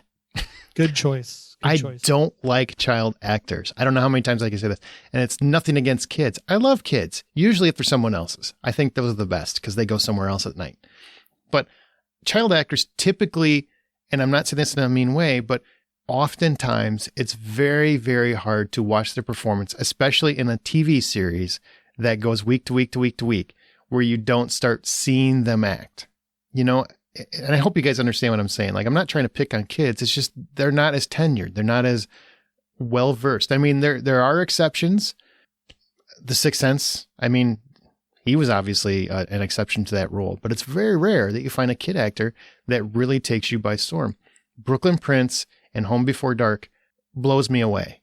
She basically plays a Veronica Mars meets All the President's Men. She's like an investigative journalist of 9 or 10 years old who's trying to solve small town crimes. And she is just so riveting, so talented, so fierce. And she's like devoted to the truth and she won't stop at anything. And nobody's going to tell her no. And her parents are eternally supportive of this little girl. You know, even like in most TV shows where, you know, the parents be like, you gotta stop doing this and you gotta stop doing that. No, they keep encouraging her. Like, no, you go be you. Go be the best you. Don't let anyone tell you can't do something. Get out there and do it. And she keeps doing it. I love her performance. And this show lives and dies on her. Because if she doesn't work, the show sucks. And the show does not suck. It's a good show. She totally makes the show. And Troy, you're saying you agreed. So you watched the show too? I watched the first episode and then we kind of got away from it. But yeah, the first episode had me riveted and I'm just going to go back and watch it as soon as I can sit down and have a binge day because I want to binge that one and then Only Murders in the Building. Well, definitely do that. Don't miss out. Amanda, you'd like it too. You love Veronica Mars. And I'm telling you, she's like a younger Veronica Mars. She's running around solving crimes. Just a great actress. And really one of those where you see a child actor and you're like, I want to see what she's going to do years from now. Because I think she's got a great career ahead of her. You know, just very talented. Awesome. Okay. Top 5. Here's your 5 properties, 5 to 1. We'll just go round robin. Number 5, number 4, number 3, number 2, number 1. We'll start with number 5. Troy. All right. My first one was In the Heights. Second one was Shang-Chi. Nope. We're doing 5, 4, 3, 2, 1. Oh, I didn't rank them. I didn't care. They're all okay. They're Well, all then awesome. that's fine. Let's just do that. Let's just do Troy. Let's go ahead. Do your 5, and then Amanda will do her 5, and I'll do my 5. All right. I did In the Heights, Shang-Chi, No Man of God, Ted Lasso, and the surprise season 2 of Mystic Quest. Because season 1 was badass, and I think season 2 held up as well on Apple TV Plus. Is that show really that good? It is really that good. I laugh out loud almost every episode. I mean, if you played any kind of MMORPG video game in your life, even just a sampling of one, it is hysterical. It is so funny. Poppy is amazing. Good list. I really got to check that out. All right, Amanda, go ahead. Your top 5. Black Widow, In the Heights. Yeah. Fear Street. Yeah. Ted Lasso. Yeah. And Coda. That's your number 1. That's my number 1. Please explain. Please explain. Literally now my favorite movie of the year so far. And I've seen a lot of movies and a lot of movies at film festivals this year. I've seen a lot on Netflix and everything else. And I was so emotionally invested in this story, which I had no idea I would be. But essentially it's about this young girl who is she's trying to decide if she should continue pursuing her dreams of being an amazing singer. Oh my God, I love her voice. Or continuing to help with her family fishing business because her family is deaf and she's the one who's able to interpret. And so they kind of rely on her in many ways for the success of their business and their income as a whole because she is their translator, she's their interpreter, and for other people.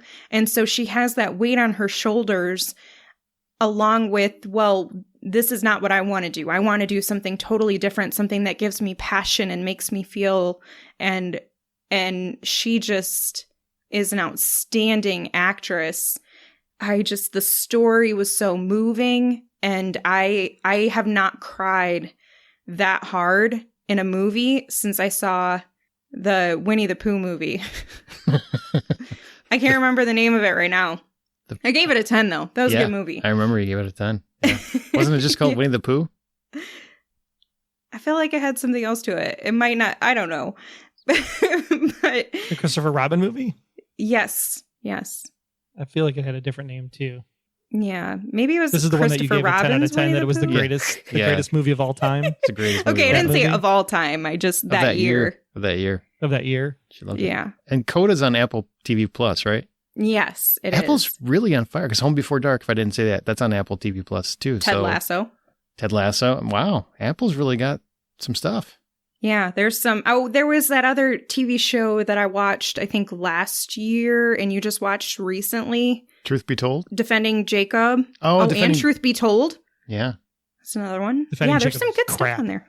Defending Jacob's Crap. great until the last episode. The last episode. Last episode ruins the entire experience. Yeah. I recommend anyone who is watching it or has watched it, go read the book because the ending is phenomenal. Mm. And they totally book. just wussed out in the show. Mhm. Totally wussed out.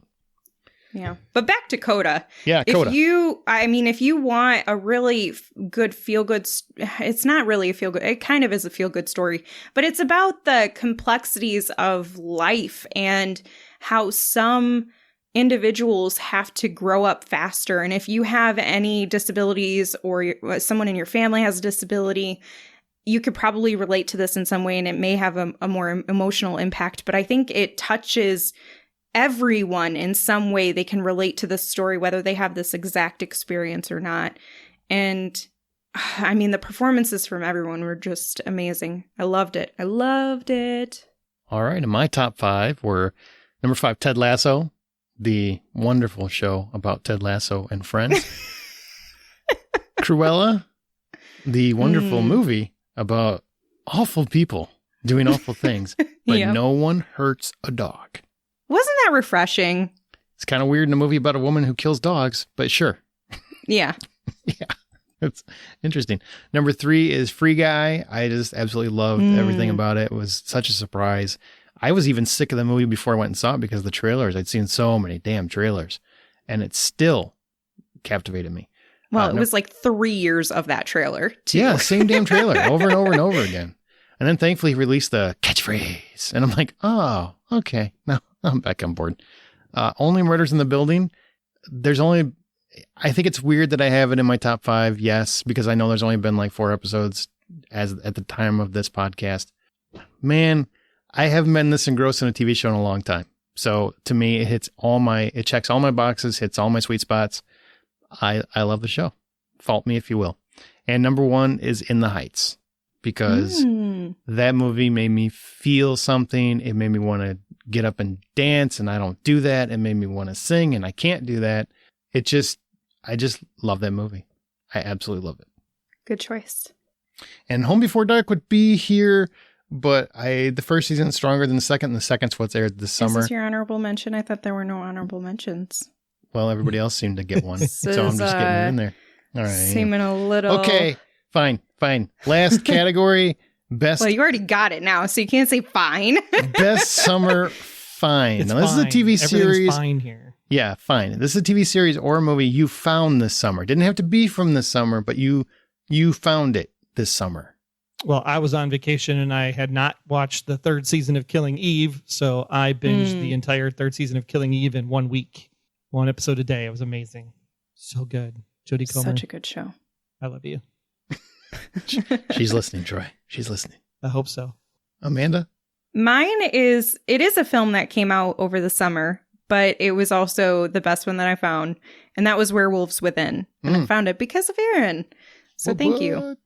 It was a wonderful movie. I had so much fun with it. I would highly recommend you checking it out. I think it's on VOD. I don't know if it's on any streaming services yet, but Yeah, it's still on VOD. you can pay money. It's worth it. It is. Yeah, so good. Mine is a show called Warrior. which I just found like a week ago, and I'm already like almost done with season 2. It's phenomenal. Absolutely phenomenal. It's on HBO Max if you haven't seen it. It's like a Cinemax show. It was a Cinemax show, not like one. And then it got picked up by HBO Max for season 3, so that'll be coming out soon. And it follows Andrew Koji's Assam, who's this character who's a Chinese immigrant who comes to the States. And this is like the late 1800s, I believe. And it's based on these stylings and the philosophies of Bruce Lee. And it's produced by his daughter as well. And it just follows Chinese immigrants as they kind of navigate the American system that doesn't want them there because they're cheap labor, they're taking American jobs, so on and so forth. But also there's Kung Fu insanity, and it has the absolute best fight scenes I've seen in forever. If you like Shang-Chi, better fight scenes. The fight scenes are phenomenal, and they feel real. They feel, sure, there's choreography, but none of it feels choreographed. It feels like fighting for their lives at every given moment. And I just freaking love this show. I was shocked how much I loved this show. And the martial arts, if you're a martial arts fan, you have zero excuse to not watch this. It's fantastic. Warrior. Check it out. You guys should sound more excited about this. I gave a real good pitch. Andrew Koji, by the way, is the star. Even though it's called Warrior, he's still the star of the show. There's other people that are supporting him, though. I can name them if that helps. I don't know much about this, but I'll take your word for it.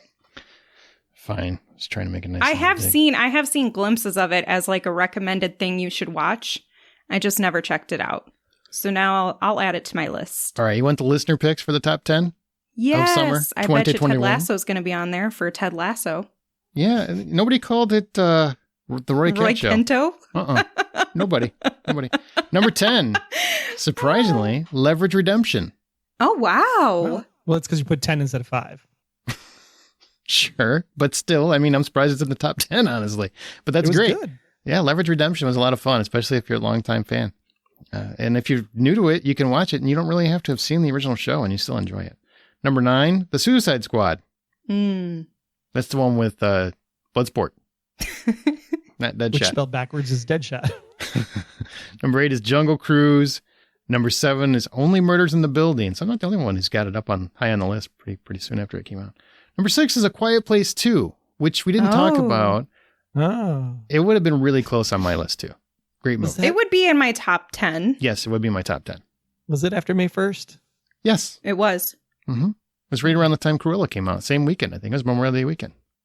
It was the same weekend. Yes, I just said that. But yep. Thanks. Number 5, Black Widow. I was supporting you. What a dick. 5 was Black Widow. Number 4, nice. Shang-Chi. I just want to point out, Shang-Chi has already leapfrogged Black Widow. Black Widow's been out since July. Yeah. That was not hard. That was not a hard thing to do. No offense. Sorry, wow, ScarJo. I liked Black Widow. Number 3. I liked Florence Pugh. She was great. Number 3 is Free Guy. Number 2, none of us have mentioned this show. Not once yet. Number 2 is Loki. It was on my list of my top 5 properties, and then I took it off to add In the Heights on. I was in between, though. I really, really, really liked Loki. I was very meh on Loki. I know everybody loved it, and they kept raving about it. I'm like, it's so okay, you know? But apparently it's number 2 for everybody else, so. I didn't see it yet, so I could not comment. What? I can only review things that I have seen. Huh. Well, Loki used to be a supporting character to Thor, and then he got his own show. So now he's the lead. So it's his show now. That's how this works. Maybe that's why I haven't seen it yet. I can't wait for Roy Kento, which might come next year on Apple TV+. Speaking of the number 1 show, by our listeners' counts, Ted Lasso. And all of them also said, we love it because of Ted Lasso. Every comment says that. Every single comment said that. He's there. He's every effing where. Okay, well, that's going to do it for that portion of the solo. That's our awards. So, thanks for listening. Now we're going to move to Shang-Chi and the Legend of the Ten Rings. But Amanda has not seen that. So, Amanda, we will bid you a fair adieu. Thank you for joining us, Amanda. Goodbye and good night, people. This was a terrible way to leave. The best part is she waved. She made sure to wave on a podcast. She just waved. I did.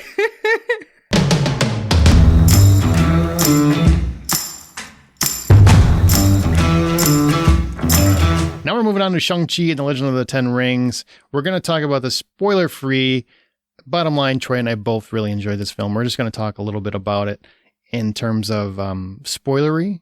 But for people that have not seen it, I'm just warning you ahead of time. We're going to be spoilers open. Simu Liu takes on the titular role of Shang-Chi, who known to his friends simply as Sean. When we first stumble across Shang-Chi, he is casually joyriding his way through life as a parking attendant by day, karaoke beast by night, with his best friend Katie, who's played by Awkwafina. Both are underachievers, and Katie's family remains forever disappointed in her perceived wasting of absolute potential. That all changes when Sean is attacked on a city bus one random morning, and his true lineage comes crashing out. See, Sean, a.k.a. Shang-Chi, is the son of Wenwu, played by Tony Leung, the bearer of the legendary 10 rings, which contain an unbeatable power that has allowed Wenwu to rule the underworld with an army of assassins for centuries. And after a family tragedy causes him to regress back to his maniacal ways, Wenwu tasks his son with a personal assassination, which then caused Sean to flee from both his father and his little sister, Xia Ling. The remainder of the plot is that Shang-Chi is needed to thwart an attempt to destroy his deceased mother's homeland of Ta Lo, an enchanted realm where Asian culture meets mysticisms. Issues between his family and his underlying culture culminate in a bombastic battle between mythical creatures, enhanced ninjas, and more radiant light than has been seen since the conclusion of The Last Dragon. So that's going to be the description. I hope that covered all the bases. Now, Troy, this was a brand new hero for the Marvel Cinematic Universe. He is officially an Avenger. They did say that he is an Avenger now. What do you think of Shang-Chi and Simu Liu's portrayal? I love anything that deals with Asian culture, especially anything in the mysticism realm or dragons in particular. And I just think that, where Black Panther was really, really great and it was just super fun and, it just delves into that, African culture in a lot of ways. I think this did the same thing when you think about how it plays into mysticism and Buddhism and everything that is with Eastern religion. And I think that it was really fascinating to see how they did not only the progression of the story in the real time, but also how they delved back into the past to give you enough of the backstory. And I think the way that they did the backstory was like really well done, where it was placed versus being very exposition-y and giving it to you all up front, kind of Lord of the Rings style. This was really great how they dropped it in where it mattered so that you could understand the story as it went along. So what do you think about him, though? Like the actual character of Shang-Chi? I mean, I'm watching this movie, and this is a character I didn't know anything about. I didn't read the comics. It's new to me, and I've heard a lot of people say, well, there are different things that are yes and no that weren't in the comics, were in the comics.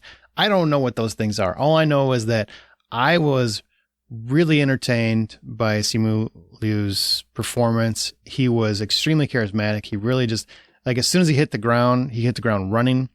I think that's very hard to do because when you mentioned Black Panther, when you think back to Black Panther, he got to pop up in Civil War. He got to establish himself in another franchise. Shang-Chi doesn't get that. He has to start from scratch and really sell us on a brand new character, which they really haven't had to do since the initial MCU. And so I would think that's a little bit harder to do. And I think they nailed it. I think he really caught us in his grasps from the get-go. Would you agree with that? Or yeah, and I think that it's probably a benefit of the movie too, because you don't have any preconceived notions coming in. I mean, the end game is done. Where we are. It's 5 years post snap, I believe, in this movie. And I think that where we're at is just really trying to understand what is the state of the world.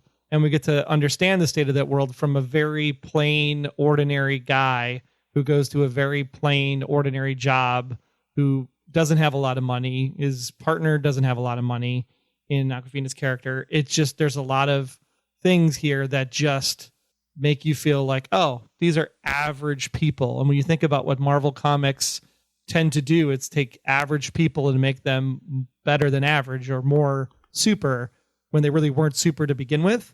So to see him just not really use superpowers in this entire movie, he's using pure skill to accomplish what he accomplishes. I think it's really fascinating to watch his journey go from, hey, I'm just this guy with a backstory that not a lot of people know about. But as it progresses, he grows through the film himself into the character that he was always training to become when he was a kid. Yeah, but he does get superpowers by the end. I mean, he gets the By ring. the end, because the rings, obviously, yeah. Right. But I did love how, instead of he finds it within himself or anything else, like he just learns how to control the environment and kind of recalibrates the rings. Is that essentially what happens there? I mean, he basically because they change color when they're in his possession versus his dad's possession. Right. It's like, those are mine now. Thank you. And I thought that was very smooth and magical. It's a character that I didn't know much about, but now I walked out going, I could spend the next decade with this guy. I could follow him on his adventures for the next decade. I'm sold. I'm on board. It's hard to do, I think, when you have a franchise like the Marvel Cinematic Universe, where you have so many characters people already love. Now this guy has to come in there and try to take screen presence away from Doctor Strange and the Hulk and other guys that are part of that. And he did it. Like, already at the end of that movie, I care way more about his world than I do Doctor Strange's or most of the other existing Marvel universe. Even though we see a lot of Doctor Strange's world in this particular film, which True. is very interesting. Yeah, because Wong's very prominent in this movie, and very prominent. Yeah, that's fine. But I'm not a huge fan of the multiverse. I've said that many times. I don't love that idea, but I love what was done here. Mysticism and Asian culture was represented. The martial arts were fantastic. I love martial arts, especially when they're done well and they don't look choreographed. And it was beautifully done throughout the movie. And he's a wonderful artist in that respect as well. I think that's important. One of the fun facts about this particular property, when you look at the comics, the 10 rings are literally 10 rings. And they can shoot lightning bolts and do all this mystical stuff from the fingertips. And when they were in the writer's room, they were actually watching old Kung Fu movies. And there was one movie in particular where the guy was literally wearing bracelets doing the Kung Fu moves. And it was at that moment that the writers actually said, oh, that's how we're going to do the 10 rings. And they changed it from finger rings that shoot lightning bolts to truly be incorporated into the Kung Fu fighting style for this film. And I thought that was a great change. It really worked really, really well. Yeah, visually something to watch too. Yeah, for sure. Now, how'd you feel about Awkwafina as the partner, Katie? And I guess she's not really love interest, but also kind of at the end. I mean, you got the feeling that they love each other, if not romantically, as best friends then. I mean, I'm not quite sure. It's very undetermined at this point. Yeah, I really liked, because we're in spoiler territory, they joke about when are you guys going to get married, because they're at her house with her parents and her brother and sister, cousins or whatever it was. And they're just really, really good team together. And I think that as the story progresses, you realize that she'll do anything she can for him. And he's obviously going to do anything for his family. And she's part of that family by extension. So at the end of the movie, it's really interesting because the end of the movie starts at about the exact same time as the start of the movie. And when they're at the end of the movie, it's not like they're a couple. So, but when Wong shows up to get them, not only does he take Shang-Chi, but he also takes his partner. And because of that, they go together. And I think that's really good because they're a team. And I'm interested to see where the team goes and how that progresses through time, kind of like Captain America and Peggy Carter. Yeah, and I was really fascinated because I think Awkwafina is a good actress, a very good actress. The Farewell is a great movie. You should watch it if you haven't seen it, where she actually gets to do a lot of dramatic fare. And, I was worried for about half the movie. I'm like, so is she just going to be comedic effect? Like she's just going to be the sidekick that makes cracks and that sort of thing. But then in the back half, they really gave her a purpose. And she, she takes up archery and she wants to contribute, and she's not going to just be the romantic interest or anything like that, or even just the friendly sidekick. She's not going to be Lewis and Ant-Man. She's going to be part of the action. And she really delivered. And I'm glad, because I was really worried for about half the movie that her character wasn't going to be a fully realized character. And I'm glad that they were. And I kind of like where the romance is too. It's very open-ended. So you can kind of, ship them if you want. Don't ship them if you don't. Yeah, and she might have been one of the people that you would have said is one of the cliche categories for our Summer Movie Awards that we just finished up. Sure. For the cliche of people that need to stay here that never stay there. And I think because of that, like she would have been the one that redefined it, because that moment was so great when she didn't stay put, and what comes of that at the end because she doesn't stay put, I thought was fantastic. Yeah. Like a true best friend. No, you're not doing this on your own. I'm going to help. Right. I like that. I love that a lot. Now, Tony Leung is a very, very famous international actor. And Wenwu is a villain that is kind of a villain that we've seen before, because he's the real Mandarin. You know, Trevor was the the fake Mandarin, which the decoy, which is some great comedic effect. And I did like they brought Ben Kingsley back for some jokes, especially when he faked his own death. That was hysterical. But in terms of as a villain, you know, some people are saying he's got to be one of Marvel's best villains. Some people are saying he wasn't really a villain. Like, where are you on Wenwu in terms of the character and the performance itself, I guess? Character-wise, I think it was fantastic. I really liked his perspective on the fact that he was trying to basically take over the entire world and everything that he did. At the same time, he understood that there was more to life than power until that life was taken from him, and then he went back to his old ways. Mostly driven because of the way the entire story unfolds with the mysticism, that the rings obviously have a way to connect with some evil spiritual power if used for the wrong purpose. And I think just that progression of the character I thought was really fascinating to watch, because he might not have been necessarily a bad guy. He was just misunderstood, turned into a pretty decent guy, and actually did some good with what his power and empire had built, only to see it all crumble around him as he just drove for his one main purpose, which was to get back the love of his life. And so the range that Tony brings to this, I think, is really, really fascinating.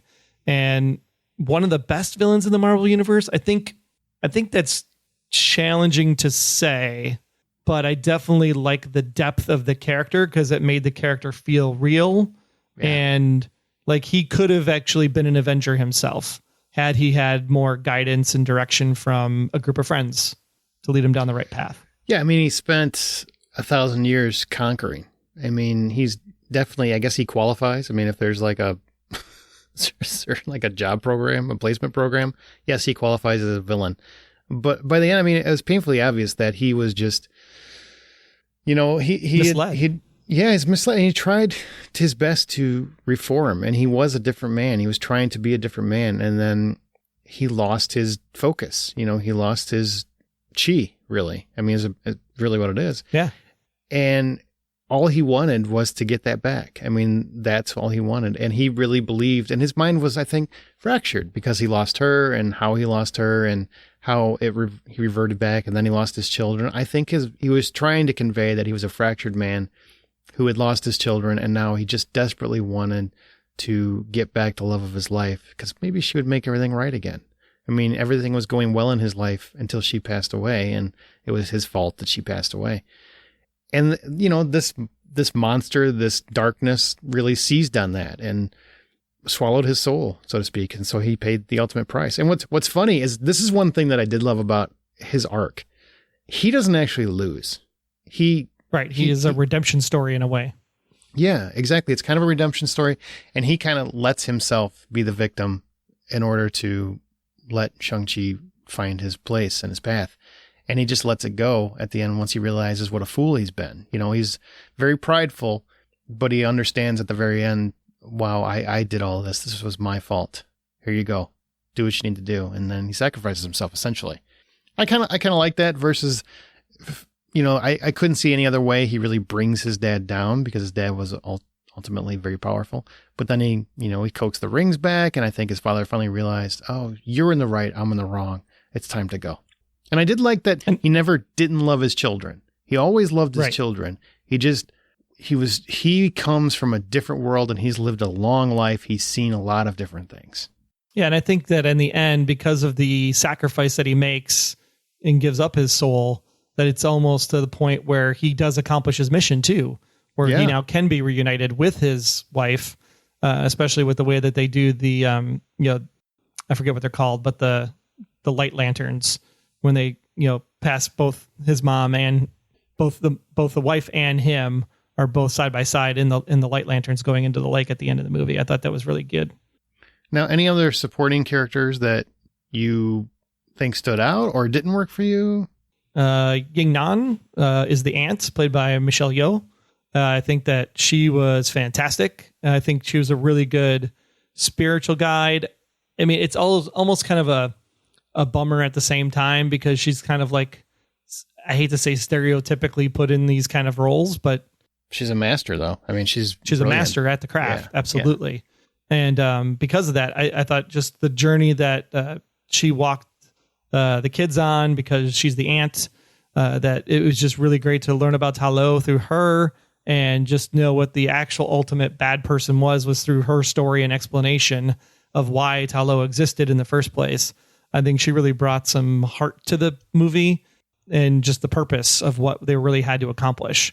So I think adding that in really helped save the movie, because it was fighting some bad guys that are trained to be martial artists and in major cities on the bus thing. Yeah, it's all fancy and flashy and fun, but there wasn't really any heart until you get to the whole Ta Lo sequence and understanding what they're really trying to protect, which is humanity at that regard. And to piggyback off the family mode, Xia Ling, his sister, I thought she was a great martial artist. I don't think she got enough to do character-wise, but I do kind of love in the post-credits that she's kind of putting the Mandarin's crew back together. She's getting the whole League of Assassins put together. But her fight, which is curious. Hang on, her fight on the scaffolding though was probably. I love that fight. I thought that was so well choreographed, and it was just beautifully done. But what were you gonna say? Sorry. Yeah, with the ending, I felt like it was like badass, but I also felt like she was a little dark at times as a character as well. That I'm wondering if she's a villain, given that Florence Pugh's character in Black Widow was approached by the Baroness, and we saw the Baroness in Winter Soldier. Like, does she end up becoming a bad character and teaming up with the Baroness with her army? I wonder if that's where that's going to go, because I just felt like there was just something a little bit cold about that, like the organization still being up and running in the post-credit sequence when she shows up. I don't know if you got that same take or not, or same feel. It could be. I mean, at the end, she's putting together the assassins, so there's definitely potential for that there, right? There's definitely potential. Yeah. I mean, I don't know anything about the comics, so. I don't either. I'm sure somebody's shouting at their radio right now. The only thing that really bothered me character-wise, Wenwu's henchmen were super lame. Super lame. Except for a guy with the detachable arm. Everybody else was disposable. They were just like, henchman number 1, henchman number 2. It was like you're playing Batman Arkham Asylum. They were just the guys you're fighting and trying to get combo kicks on. We already kind of talked about the action and the set pieces, but how do you feel about the mysticism in the MCU? You have a full-on dragon fight going on in this. And at the end, the first 2/3 of the movie are very much, there's a little bit of mysticism, but most of it is straight on martial arts choreography. And then you got the last third, which is heavy into mysticism and dragons and just like mythical creatures and all kinds of things like this. Like, how did you feel about that? I thought it was probably, I always thought, I'm not a fan of the Hobbit movies by any stretch of the imagination, but Smaug I thought was really well done, especially in the high frame rate. I was like, wow, that's a dragon, right? But then you see things in Asian culture and Chinese culture specifically, and you play games like Breath of the Wild, Legend of Zelda. They had some really great, and you're like, what does a dragon really look like? Is a dragon more like a dinosaur, or is a dragon more like a long serpenty worm? Which this was definitely more of what we would picture dragons of the Chinese ilk to be, which would be in that more long, elongated worm-like state where they can do things like create tornadoes of water and vortexes and trap people, and just their almighty power, just with their tail and how they flick it through the air. I think the depiction of the dragon I thought was fantastic. I thought visual effects, CGI, whatever you want to call it. I was like, that dragon was real. It was so well done. And even, I don't want to call it a dragon, the evil, bad monster thing. It was probably more like a serpent than a dragon. That's fair. That's fair. But even that was just like fascinating. Like the soul sucking and the throat throbbing. And it was just like, oh my, like, what am I watching here? This is just, wow. Fascinating stuff. And I have to say, man, because I really didn't care much about, I'm just not big on multiverse. So Doctor Strange and Scarlet Witch and all that stuff, the light shows and those, and Loki even, it just doesn't do anything for me. I don't know why, but this works better for me. I just felt like, maybe it's because it felt like there's more heart involved. It felt like there's more of an emotional connection with the family dynamic. All of that just led me to really enjoy the characters and the world a lot more than I do in the other Marvel stuff that's happening right now. Like I was really engaged by the end. Yeah, and I think it goes into the whole Marvel property and Marvel concept of like there are other things out there that we don't know about Yeah. Especially when you get to the mid-credit sequence with the beacon. And this is truly saying like, hey, why are we fighting each other as humans? We should come together as humanity on Earth because there's bigger things to worry about. And this definitely goes that way, where the Ten Rings army finally joins forces with Ta Lo to fight off the evil that is coming. And I think that's really what Marvel stands for. And I really appreciated it in this film. Although it was the one point in the movie where Razor Fist is like, okay, yeah, we'll team up. I was like, that was kind of a corny line. Yeah, that was pretty forced. And the post credits with Wong, that to me, that means that Shang-Chi is going to go fight in Doctor Strange in the multiverse, right? In the multiverse. Yeah. I mean, that makes sense that he would be either in part of that movie or some other way, where they show up in Eternals potentially. Could be Eternals. Sure. Right. Because this beacon or whatever that's calling out could be whatever the Eternals thing is trying. The Eternals are supposed to protect us from. So it could be related that way. So there's a lot of good potential. Like, I was nervous for what this phase of MCU is going to be. And I would say at least for the next 3 years, I'm really intrigued on what's going to happen next.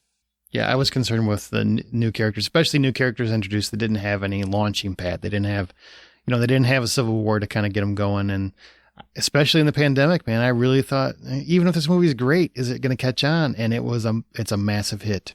Marvel cannot fail. Cannot fail. Yeah, it's the difference between having people that understand the concepts that they have and the works that they can pull from in order to tell great stories. And I think the people over on the Star Wars side should really take notice of what Marvel's doing, because you still have time to save Star Wars. Star Wars, they need to kidnap Kevin Feige and just put him in a room and say, fix our shit. Just get him in a room with Jon Favreau and let them figure it out. Because I think those two guys just got the best brains to make that click, you know? Which should have happened, obviously, with The Mandalorian, but... Sure. But I'm very excited. This is a character, like I said, I could follow for the next decade, and I was not expecting that after this movie, so I'm stoked. Both him and Awkwafina. Oh, absolutely. And I hope they're together. Yeah. If he pops up in an Avengers movie or somebody else's movie, I want her there. Like, she feels, and it feels natural. It isn't like Natalie Portman, as Jane in the Thor movies, where I'm like, why is she still here? She's not contributing. And I know she will in the next one, but she wasn't really in the first couple movies. It doesn't feel like it's just an afterthought. Like, they actually put some work into the character, and she's going to contribute and be part of it. She's part of the heart. She's part of the action. She's really going to matter. And this is going to sound weird, but I love that she's not a natural looking, like, she doesn't look like every other Hollywood actress. She just doesn't. Right. She doesn't look perfect. She looks normal. And that's not a negative. That's really not. Like, I think she's a pretty woman. It's a breath of fresh air. Like, she's all glammed up and everything else. She just looks like an everyday person. And I like that. I just like that. I don't know how else to say it. I just like it. Yeah. So if $10 is full price of admission, what do you give Shang-Chi and the Legend of the Ten Rings? I'd give it a solid $8.50. I felt like it dragged in a few places to make it a 9, but it was super enjoyable, and I was really excited the whole way through.